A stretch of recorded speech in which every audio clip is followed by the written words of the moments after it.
Hi everyone, N.A.T here, and today I'm going to talk about compression.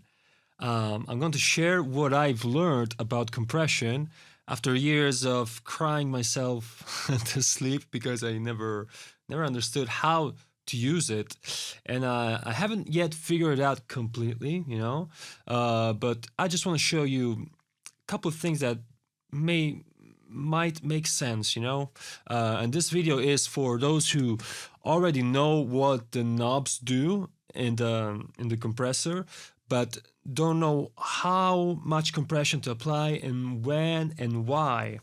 Okay, so what made me understand how to use compression was actually recording vocals for my rock stuff, my rock music. Because yes, I also do like rock music, and I am trying to do rock music. I am not very good at playing guitar and not very good at singing either. I'm just trying. And but I couldn't. Here's the problem I was facing with vocals. I couldn't make them fit in the track, and I understood at one point. At one point, I solved this, and I solved this by applying enough compression. I wasn't compressing my vocals enough, and that's why they didn't sound. They didn't sound right. They didn't sound like music, so to speak. You will get what I mean now that I show you this. So don't expect much from my singing, because I am like intermediate between beginner and intermediate. So yes, I am probably making a fool of myself now, but who cares? It's just for demonstration. I sang a line from the song Waiting for the End from Linkin Park, because when the singer Chester sings the first line in the song, like the vocals, it's very like the background music is very subtle, and you can hear the vocal very well, so you can easily A and B between what I will let you hear now and his song. Okay, and we will listen now to the dry vocal, and I maximized it just a bit with the limiter. I just basically put it up 8 dBs for you, so you can hear it better, because it's very quiet, because it's completely dry and uncompressed. But I will show you how putting compression makes a vocal or any sound, like a bass or lead in a song, sound like a record. Okay, you will get, oh, that's why I should put compression. Exactly. It's not just controlling dynamics. It's not just a technical thing. It's also a sound thing. If you feel something, if you hear something that's missing, it's either compression or something to do with EQ. Okay, then there's also a lot of other things, saturation, so on. But let's just listen to this dry vocal, and then I will apply compression, and we will compare, and you will compare then my vocals with the Linkin Park song, and you will not only distinguish, yes, my vocals sound much worse because I'm much worse singer than Chester, of course, he's a legend, but you will also hear that compression sound in his vocals, and you will understand, okay, that's what I should be aiming at when compressing. Okay, and then I will tell you also when it's too much. Okay, let's listen to this dry vocal. Waiting for the end to come, wishing I had strength to stand. This is not what I have planned. It's out of my control. Flying at the speed of light, thoughts were spinning in my head. So many things were left unsaid. It's hard to let you go.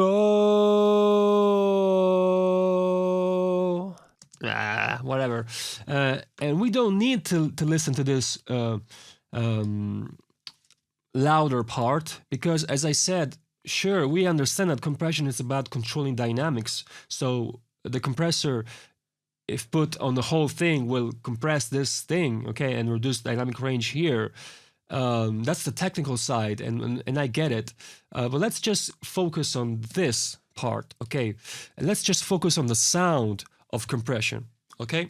So let's compress this. So I'll select a compressor, of course, and let me deactivate this limiter, which was just for you to hear the vocal loud enough. And let's just compress this. Waiting for. Give me a second. I will set this, okay? Waiting. And then I will explain what I do. Waiting. And why. Waiting for the end to come. Wishing. Actually, let's go like over the top with this compression. Waiting for the end to come. Wishing I had. And let's put up the makeup volume, you know, the output here. Waiting for the end to come, wishing I had strength to stand. Okay, we can already use this as an example, even though I haven't yet touched any of these parameters, which are very important, and I will explain to you why. But this kind of already explains my point. Okay, so let's freeze this. Even though we don't need to freeze it, we didn't even need to freeze it because it's not about looking at the waveform. What did I do, by the way? Flatten. Where's the flatten? Oh, bounce. Now it's called bounce. Yeah, whatever. We know that compression, it's about reducing dynamic range, so you will get more of a sausage. But we get this, but we don't get the sound. Why? You know. So let me show you this. Let's hear. Okay. Let's volume match it before. Let's first volume match it. So let me put it up like this. Okay. So this will be the uncompressed, the dry. Okay. And this will be the compressed version. Okay. This is not what I have planned. Okay, now I will use this, which will just make the waveform look bigger for you, okay? So you can just see where I am putting my mouse here.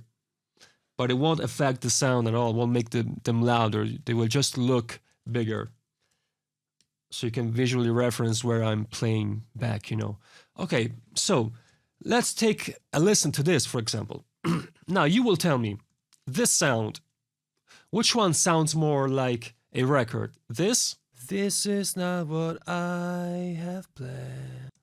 Or this? This is not what I have planned. Now, go and A and B the Linkin Park song with my vocals here, and again, listen. Do the Chester's vocals in the song sound more like this? This is not what I have planned. Or this? This is not what I have planned. You know, apart from the singing, the singing itself, the quality of the singing itself, the character of the waveform, so to speak, the sound, can you hear that? This is what compression. This is not what I have planned. Sounds like, okay? This is not what I have planned. So now that we did this A and B, you know. This is not what. Let's listen to this. This is not what I have planned. And now this. This is not what I have planned. Okay, so this is what I mean. This is the sound of compression. And you can decide how much to put it. And you can go, well, I don't really know when too much is too much, you know. And my simple answer is too much, it's when you get ear fatigue, okay? This is. Let's try to cause ear fatigue now. Let's put very fast time variables and compress a lot. This is not what. Oh my god, yeah, of course we get distortion with these, with time variables so fast. This is not what I. Oh, but this is definitely giving you ear fatigue now. Let's put the threshold even lower. This is not. And put this even higher. This is not what. Actually, it's not even enough, so let's use this. This is not what I. This is not what I. And actually, let's go back to the previous version we had. This is not what. Okay, this was pretty good compression, but now let's use this overcompressed version we did, or let's call it ear fatigue, okay? And let's now compare, okay? So, this is the ear fatigue version. This is not what I have planned. No, sorry, oh my god. I didn't save it. Let's go back. This is not. This is not what. This is not what I. This is not. Let me. This is not. This is not. Okay, so this is the ear fatigue version. This is not what I have planned. This is not what I. This is not what I. Okay, I made it distortion free, but it's still compressing the sound so much and so frequently that your eardrum is continuously being pressed on, I guess. This is not what I have planned. And that's why you get this ear fatigue sensation. While here we are compressing, but this is not what I have planned. You can still hear that the sound is breathing more, okay? And this instead is the complete dry version, and it just doesn't sound like music, you know? This is not what I have planned. Okay, so I am already giving you a very good guideline on where you need to put compression, which is in this case where you completely have no compression and it sounds very dry. This is a good amount of compression, and this is it's too much compression where it creates ear fatigue. Let's now flatten these, bounce in place these waveforms so you can also see how they look, even though the way I explained it to you now, you don't need to look at the waveform, okay? But just for reference, this is how the dry looks like, and this is how the correctly compressed one looks like, and this is how the overcompressed one looks like, okay? Just for you, just for reference. I don't think that looking at the waveform gives you that much of a guideline. It's better in this case to hear exactly what compression is doing, and I gave you the guidelines on how to do that. Now, last thing, let's work better on the time variables, okay? This is not what I have. Wait, this was the overcompressed version. Let me go back to the normally compressed one. This is not what I have planned. Okay, so this sounds already pretty good, okay. But how should you set these time variables then? Attack and release, okay? So the way I see it, the way I understand it up until now is that this is not what I have planned. The more you set the attack slower, this is not what, and the more you make the sound breathe more. This is not what I have planned. If you go all the way down, this is not what I have. This is it might sound cool, but also in the context with other sound, you will notice that your sound, if it has an attack too fast like this, will sound kind of flat. This is not what I. And if you put too much attack, This is. you will almost get no compression. This is not what. So you need to set it right. This is not. Where it's compressing, This is. but not choking the sound. This is not what I have planned. It's out of my control. Flying at the speed of light, thoughts were spinning in my head. Okay, and the release. The release is another one that I make sense out of it in this way. Basically, the release is how much the compression persists on the sound. Okay, so if you put it very, very fast, you will get distortion, of course, because you will be as fast as 1 kilohertz. So every sine wave below 1 kilohertz will get distorted. This is not what I have planned. This is. And if you put it too slow, This is not what I have planned. This is not what I have planned.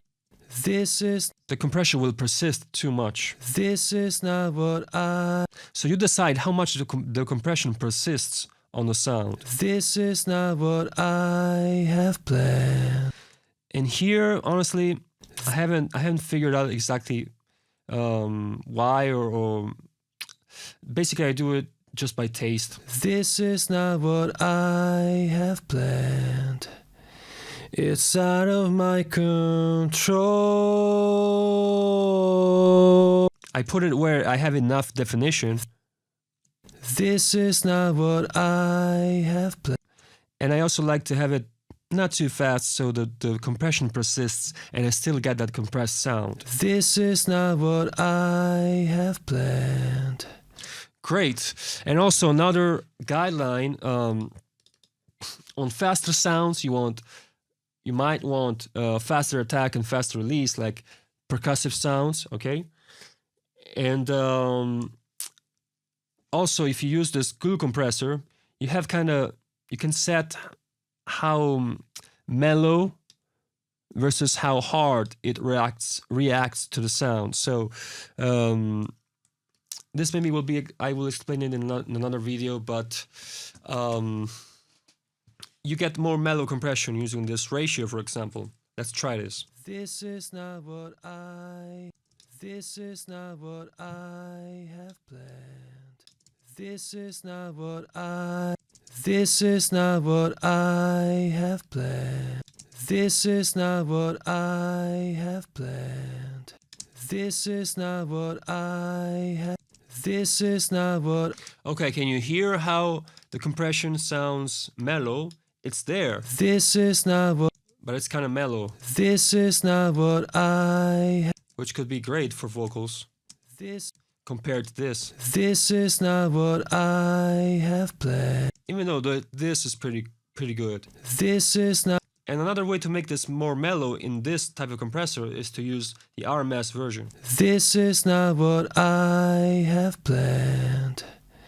It's out of. This is not what I have. Even though usually I like to use peak. Alright, so let's now look at an example in a song I am working on, an electronic song this time. Okay, here we are. Now I won't go in the details here. I will just let you hear the song as it is. And you will notice that in some songs, for example, many dubstep songs, for example, there's a lot of compression, and to me it's too much. It's a little ear fatiguing, doesn't sound that natural. I like to use the right amount where it sounds natural, but still compressed in the way I like it. So you should be able now to hear the compression in my track.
Okay, that was it. I hope this video wasn't. Hope this video was understandable. I made it kind of in a rush. But yeah, I hope this gave you some good guidelines on when to use compression and why and what it is about. It isn't just about controlling the peaks, limiting the peaks, reducing dynamic range. It's mainly about the sound of it. Okay, in my opinion. Then I might change a idea in the future, and probably if you're watching this video in the future, this video will be obsolete, and I suggest you to watch my latest videos, but maybe not. Maybe I finally figured this out. Okay, so thank you for watching, and see you next time.